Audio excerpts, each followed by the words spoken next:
போட்டிருக்க அந்த சொல்லியிருக்கிற அந்த இதுவே வந்து ஒரு சர்வாதிகாரமான ஒரு அறிக்கையாக தான் நான் பார்க்குறேன். நீங்கள் எப்படி நீங்கள் வந்து தியேட்டருக்குள்ளே நீங்கள் வந்து எடுக்கக்கூடாதுன்னு சொல்லலாம். தியேட்டருக்கு வெளியில் எடுக்க முடியாமல் கவர்மெண்ட் ரோட்டில் எப்படி யாரும் எடுக்க பண்ண முடியும்?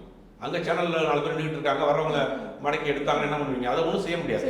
ஏன்னா படம் பார்க்குறவங்க கையில் மொபைல் இருக்கு, அவன் படம் பார்த்து நல்லா இருக்கலான்னு அவன் அங்கே ஸ்பாட்லேயே இன்ட்ரோல் பிளாக்லேயே போட்டால் என்ன பண்ணுவீங்க? எல்லா ஃபோனையும் பிடி வச்சுக்கிறீங்களா?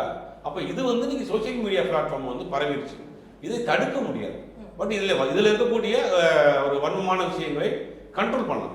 தவறான விஷயங்கள் பண்ணுறாங்க, அவங்களுடைய பர்சனல் அட்டாக் பண்ணுறாங்க, அவங்க ஜாதி மதம் பற்றி பேசுகிறாங்க, அதெல்லாம் நீங்கள் கண்ட்ரோல் பண்ணலாம். அதுக்கு கண்டிப்பாக அது ஆக்ஷன் எடுக்கலாம். அதை விட்டுட்டு நீங்கள் விமர்சனமே பண்ணக்கூடாது.